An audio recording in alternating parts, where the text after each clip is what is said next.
ahead and jump right in. We have a lot of wonderful content to share today with everybody.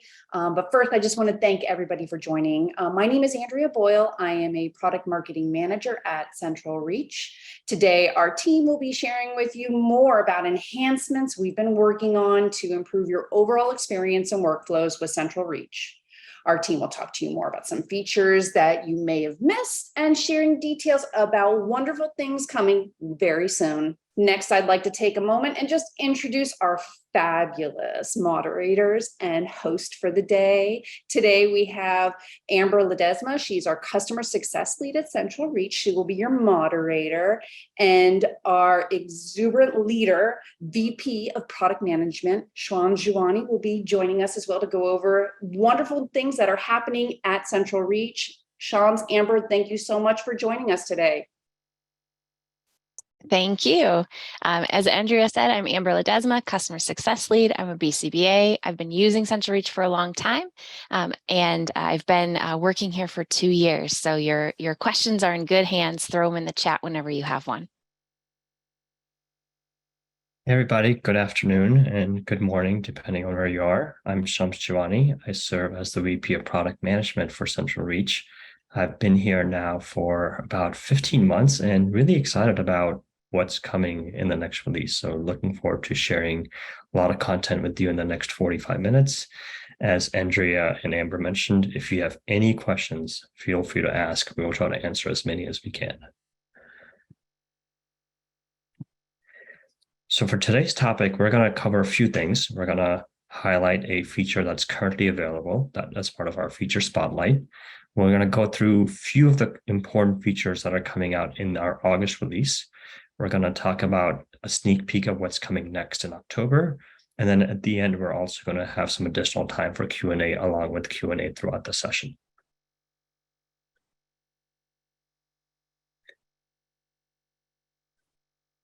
Today's feature spotlight is the Auto ERA feature. So as some of you may be aware, we have been working quite for a while on the Auto ERA feature. And this feature really allows you to take any of the ERAs, which is the electronic remittance advice that comes back after a claim gets sent to the payer, to automatically reconcile the amounts that come back. And there are many ways of doing this, and we've made sure that we are able to provide customization for the features while allowing you to put in the labels that you choose by doing a few things. The feature works with ability to reconcile fully paid amounts. So once your agreed charges are sent out, if the total patient responsibility and the insurance payments match, we're able to apply the right labels. If there's any partial payments or overpayments, so if what came back doesn't match the agreed amounts, be able to apply appropriate labels, and then also be able to reconcile the patient responsibility. So all of these features are now available. And in our June release, we also included the combined lines enhancement for Auto ERA. So we're excited to roll this out to all of our customers that are interested. Now let's dive into what's new for the August release. The August release currently is scheduled to have the beta prod release on Friday, August 4th. And then the go live will happen roughly 2 weeks after, tentatively on Thursday, August 17th. We have a number of features that are exciting that I'm going to go through today. I'm going to first start off with the client portal settings. So, as many of you might be aware, we do have a client portal. A client portal is which allows your clients or your learners to be able to log in and have access to different modules. Until now, all of when you roll that client portal, they received access to all the modules that were there, from files, billing, scheduling, tasks, clinical, etc. After this release in August, we are now giving the ability for each organization, by logging into your org account, be able to now configure which specific modules would be seen by the client.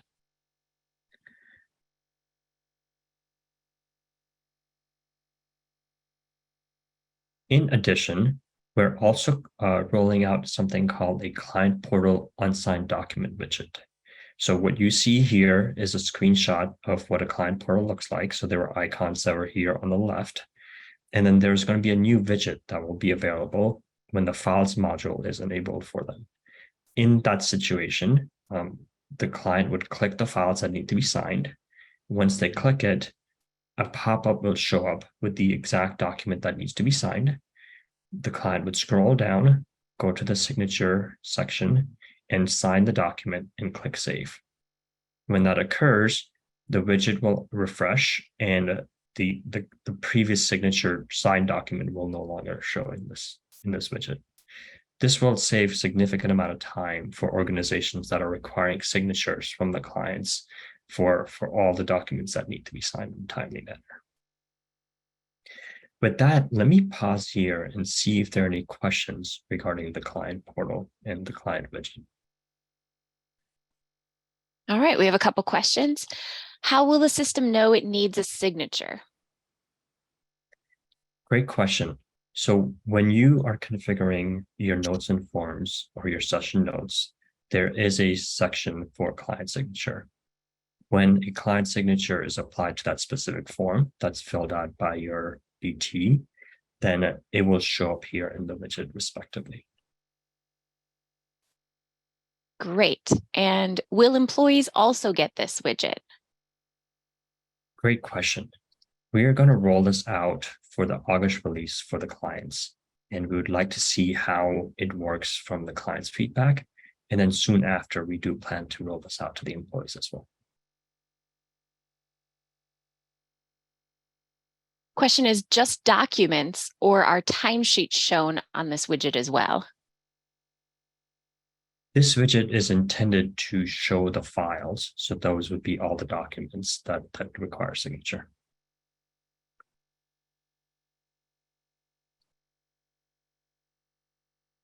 Great. I think we'll answer the rest of the questions in the chat. Go ahead and move on, Shams. Thanks, Amber.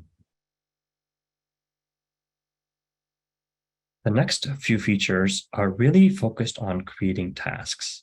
We have tasks that you can create either directly in the task module or in a few different parts of the module. And what we wanted to do was we wanted to expand this capability. So what you see here now will be the ability to create tasks from the timesheets.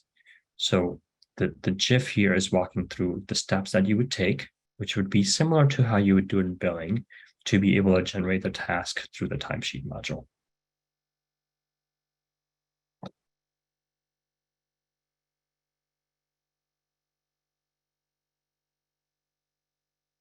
In addition, starting in the August release, we're also going to have the ability to create tasks from the scheduling module, specifically from View My Calendar view.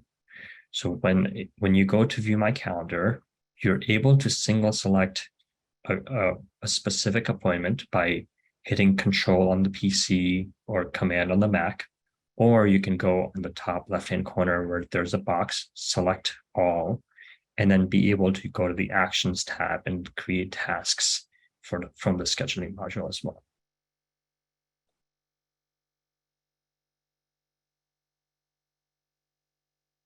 This has been one of the frequently requested features. So we wanted to make sure that the organizations that are using tasks to manage a lot of the day-to-day activities are now able to utilize the task module from many different areas.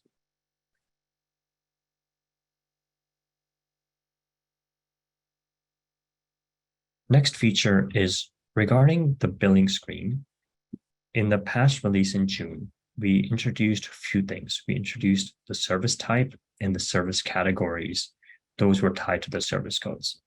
Now, if you go to the billing screen, you will now see these filters that will be available to make sure that you're able to quickly filter if you're only want to select ABA therapies, those respective codes, etc. If you wanted to see what are the codes that are blank, you would select a no for all of these specific options, and that will show you the blank values for the service code categories.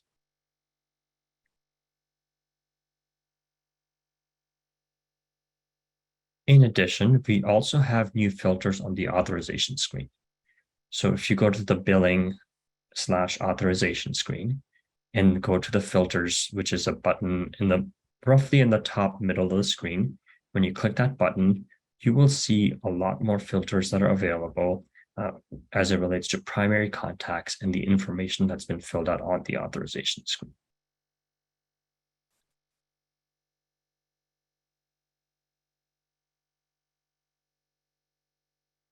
I will pause here, see if there are any questions. Yeah, we have a couple good questions. Will we eventually be able to task from view as grid? Yes, that is something that we are working on in future releases. Excellent. And if we create a task attached to an appointment, will it still look the same as the other tasks that we have? That is correct. It will look the same. And on the bottom right-hand corner, when you open the task, it will say related activities, I believe. And you will see the linkage to the appointment or linkage to a timesheet or billing entry. Great. Will the new categories, service categories and service types be available in Data Warehouse? That is something that we are planning for in the near future.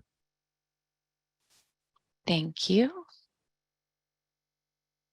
If you task someone from timesheets, will there be a link that takes them to timesheets? Will there be a link that takes them to the timesheets? Correct. There will be a hyperlink back.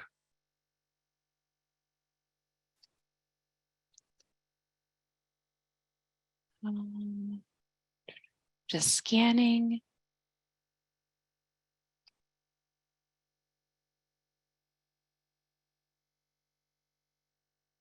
One follow-up question from the unsigned documents widget.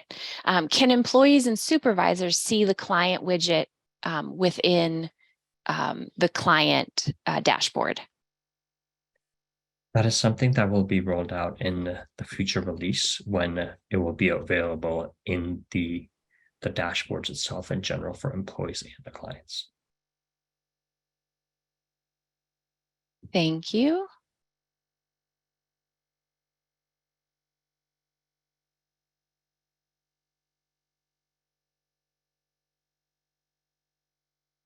And a question about the authorization module view. Will we eventually be able to see the name of the rendering provider in the main auth utilization module view, similar to the way that the manager field has a column? Currently, we are looking to find a way to filter for those specific providers. So that is something that we are looking into at the moment.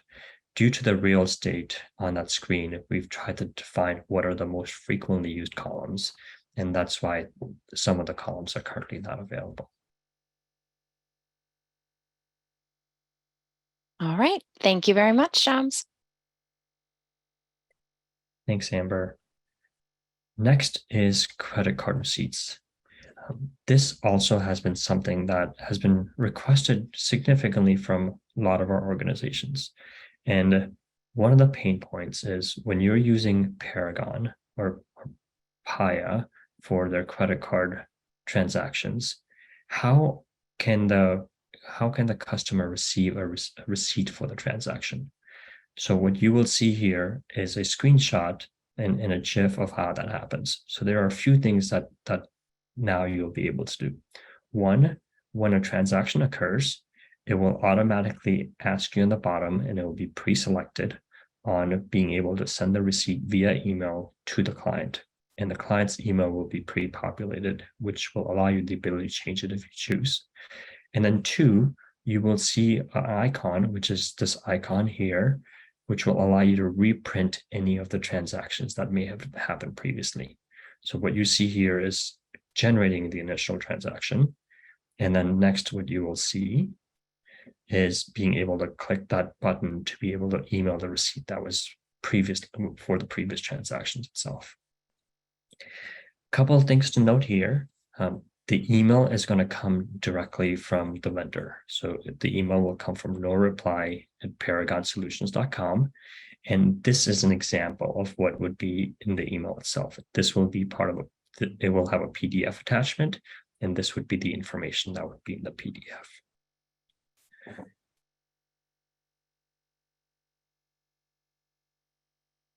With that, any questions on credit cards?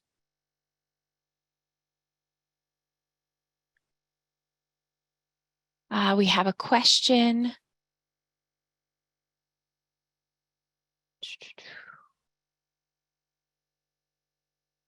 Is this an option for parents paying through the parent portal? Good question. At this time, we are working on another enhancement that's going to come in the future releases, which is regarding ability to allow partial payments.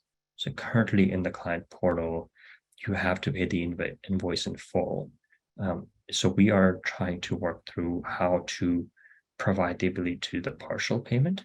And with that feature that will come out, we also want to have the ability to get an email receipt through the client portal at that time. Thank you. Are you able to preview the receipts before sending? The receipts get generated directly through Paragon.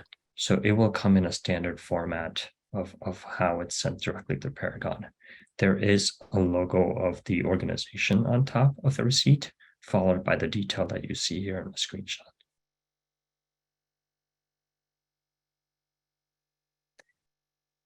Thank you. And can I send receipts if I don't have a connection to Paya? These receipts are generated directly for organizations that are using Paya. And if you are using a separate credit card processor, you will not see the icon next to that specific billing entry for being able to email the receipts. Thank you. And one clarification, the receipts are not itemized, correct? That is correct. This is a credit card transaction, so it's going to show up as you would go to any terminal to make a payment and the information that would be there. Thank you very much.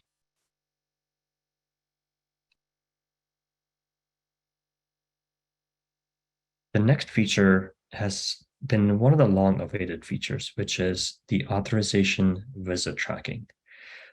For many organizations that are providing multidisciplinary services, such as speech, OT, etc., currently, a lot of the authorizations are given based on visits.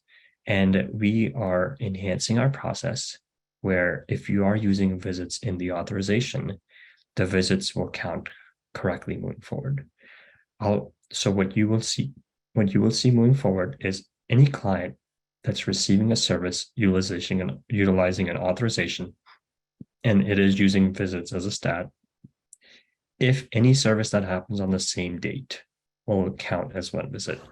So in this example up top, this is what happens now. So a client is receiving services on 10/10, and they've received 5 different service codes were utilized, i.e. there were 5 billing entries that occurred. Currently, that shows up as 5 different visits that are happening. Moving forward, given that all of this is just one authorization and it's on the same date, it will count as one visit when using visits for tracking purposes.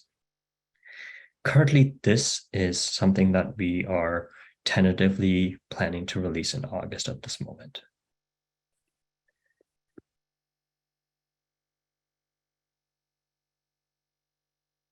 Any questions on visit tracking? One question. If I have visits already set up in my office to account for the way CentralReach currently counts visits, do I need to change something to make the new feature work? Good question. So the way the new feature will work is based on an event that happens. So for example, if you schedule a new appointment or if you create a billing entry, or if you update an authorization screen. In those instances, when any of those interactions occur, it will automatically start calculating based on the new behavior after the release goes out. So what you will see is you may see some things that are utilizing the old method and the new method, and the CSLs and the teams will work with you on ways that you could potentially make this easier and intuitive as we roll this out.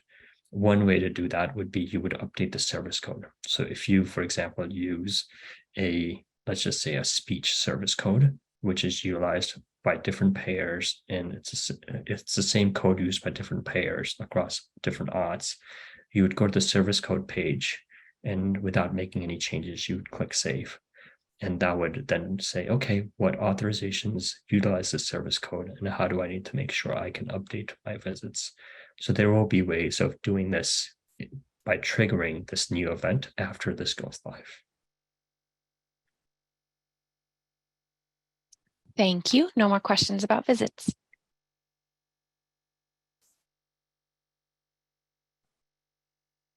Next, we're going to spend some time to talk about ABI.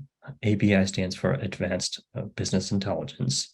And this is a tool that CentralReach offers, which allows you to really get insights that are looking on top of the data and be able to provide information that isn't readily available.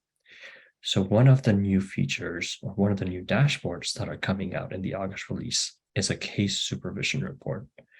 In the prior release, we released the BT and the BCBA supervision report, and this provides another dimension, so you can see which specific client is being supervised what % of the time.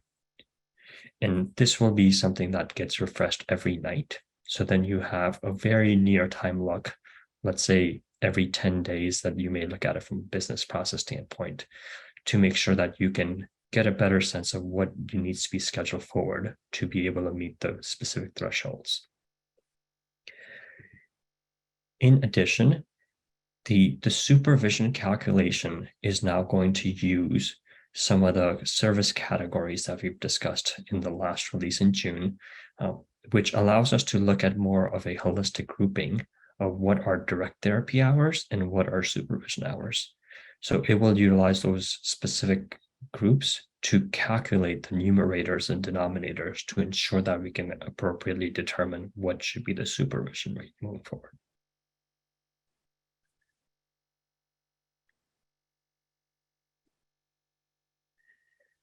There's also going to be a new dashboard that's going to be available for authorization utilization dashboard. This will allow the organizations to get a view, which could be filtered based on different filter options that will be available, on how you're tracking based on the utilizations across your ABA services. You can track it based on different service code categories, based on office location, based on authorization manager, etc.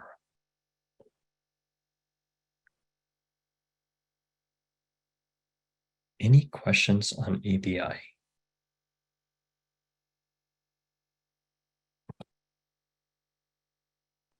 Shams, if an organization doesn't currently have ABI and they're interested, what should they do here?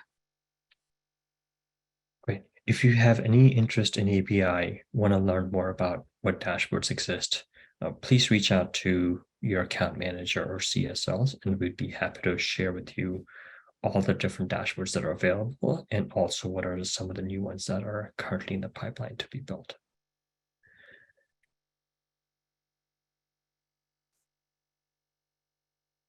Do you have any recommendation on the ABI supervision report on how to track hours outside of direct supervision hours? For example, a team meeting could count, but it's not billed to the client. I'm not sure I understand the question completely. I recommend probably an offline dialogue so I can understand more of what you're trying to track and how that aligns to the supervision dashboard. Actually, I can answer that one.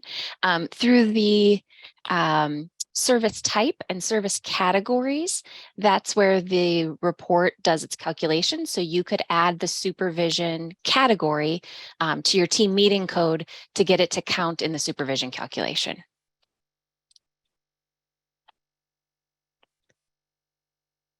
Thanks, Amber. Question. Yeah. Are customers able to request or purchase ABI dashboard reports a la carte, or are required to purchase the ABI solution as a whole? I would recommend this is, again, a good conversation to have with the AM team, so you can learn more about the functionality and what makes sense for each of your respective organizations.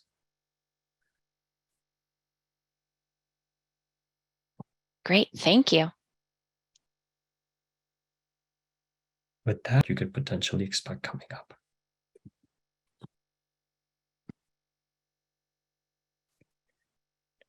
The first one is regarding service codes. One of the things that we've heard from many of the organizations is sometimes you may not know which specific session note or notes and forms you may need to fill out when it comes to a specific session.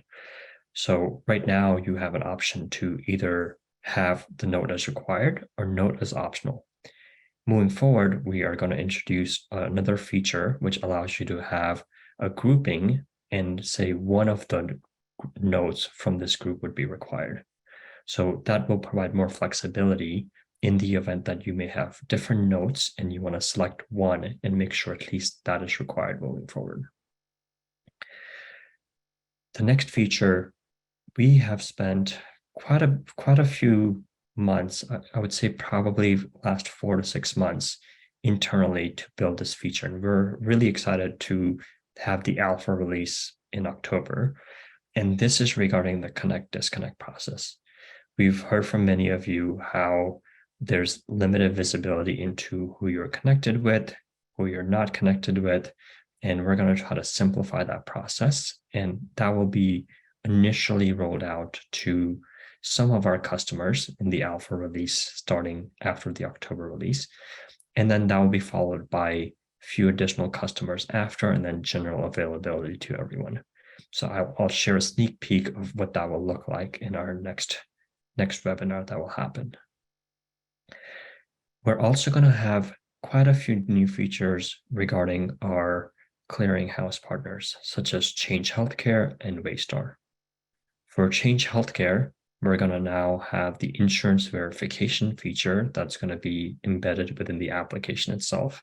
So that will allow you to select a specific client and be able to do a quick insurance verification request to Change Healthcare and get the response back directly into the application.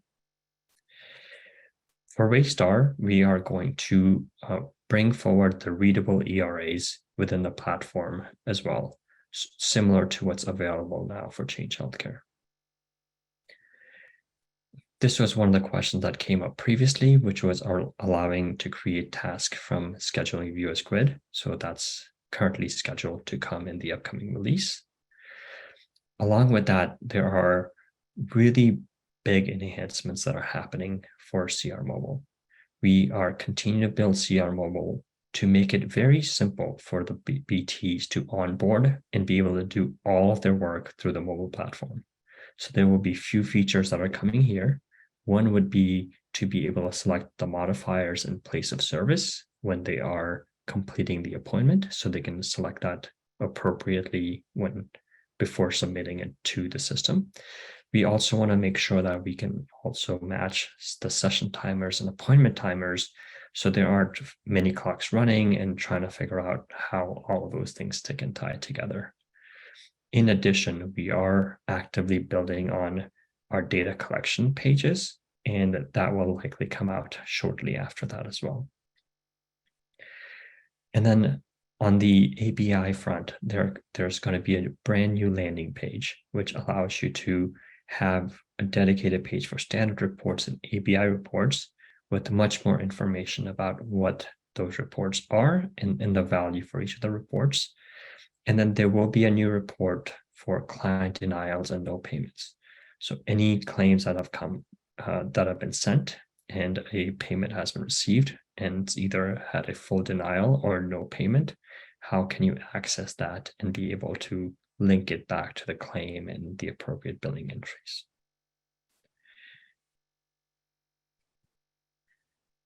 With that, I would like to open the floor and see if there are any additional questions for today.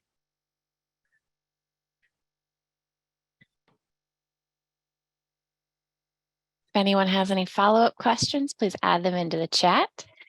Shams, we have some people very excited about the new functionality for selecting notes and forms requirements.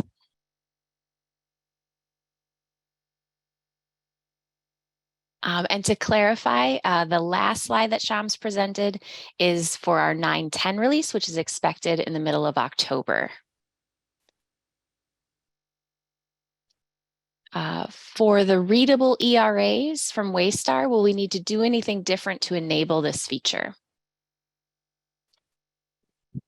You will have access to these when, since for the organizations that have already enabled Waystar within our application, they will get access if they have access to the ERA page. Great, thank you.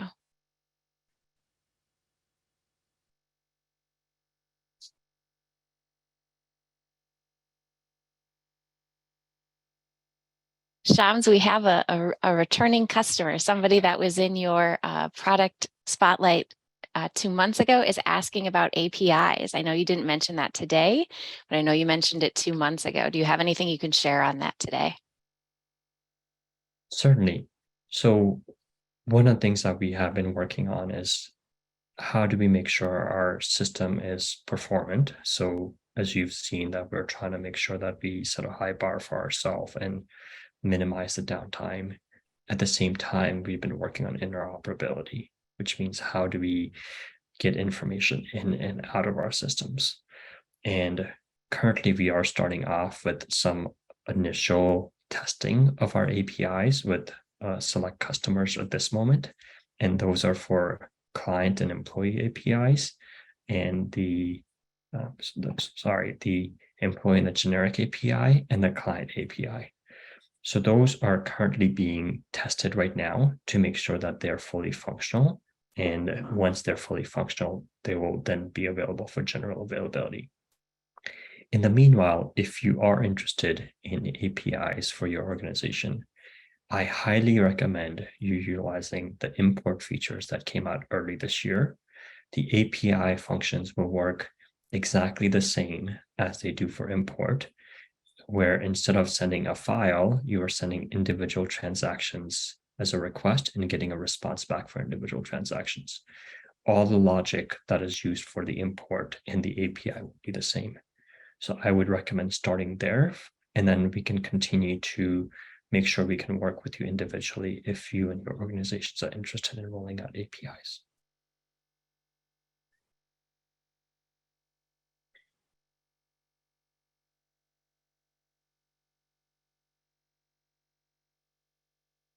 Does anyone have any other questions before we wrap up?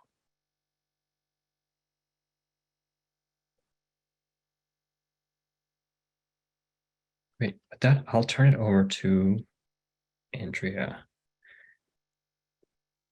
Shams, Amber, I can't thank you enough for the session today. I'm just reading the comments as they're coming through, and I can tell our attendees are engaged and they're so excited about this opportunity to learn more from you and get that sneak peek. With that being said, I do want to make sure everybody is aware that CR Unite is right around the corner. We welcome you to join this year's CentralReach User Conference, the Autism and IDD Care Conference in New Orleans in October for 3 days of training, networking, continuing education. Great time to get to relax, have some fun, and best of all, connect with colleagues and peers. We just released the highly anticipated agenda, which you can check out by scanning the QR code below. You'll hear from CR's finest about scheduling, billing, practice management, parent training, assessment solutions, and much more during training sessions and workshops. New this year, we've added dedicated workshops for advanced CR Power users. So there will be something for all users at all levels this fall. Our all-inclusive pass includes full access to the conference, in addition to a 3-night stay at the beautiful Hotel Monteleone. We'll include the link to register and check out the agenda in our follow-up email after this webinar. But in the meantime, we're just going to share this quick clip for you from last year's CR Unite.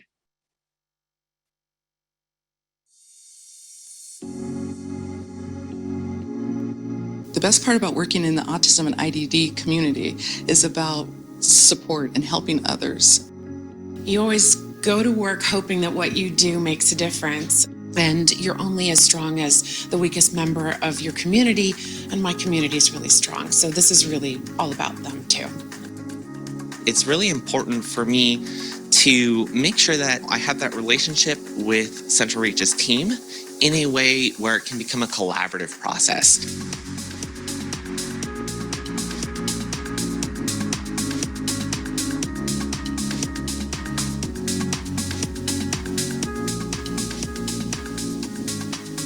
This has been so much more than I hoped for. I've been able to network on a really intimate and individual level where you're not kind of crowded out by bigger names or more well-known clinicians, and just make really meaningful connections with people that are also attending. So it's already surpassed my expectations.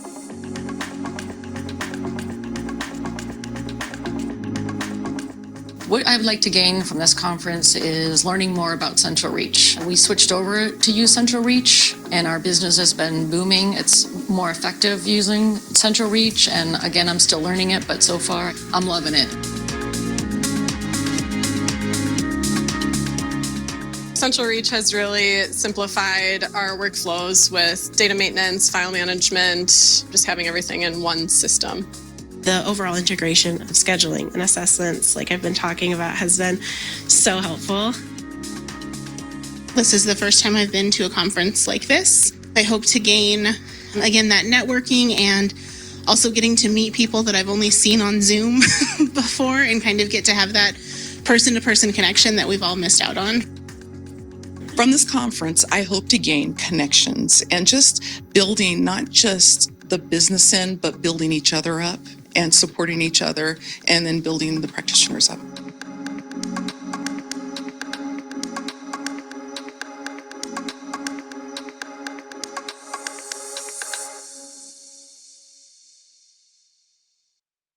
Well, we hope we see everybody at CR Unite. And just a reminder that CentralReach offers a suite of enterprise solutions for practices like yours.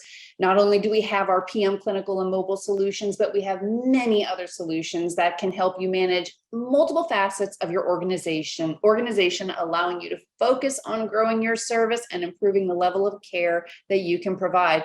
For example, during the session, you heard Shams talk about ABI, our advanced BI reporting solution. Solutions like ABI empower organizations with managed data dashboards to transform business performance, contain costs, improve staff productivity, and so much more.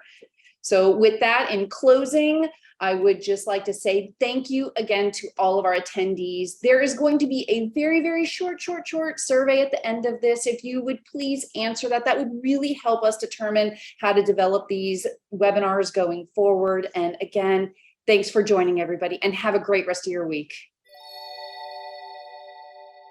Thanks, everyone.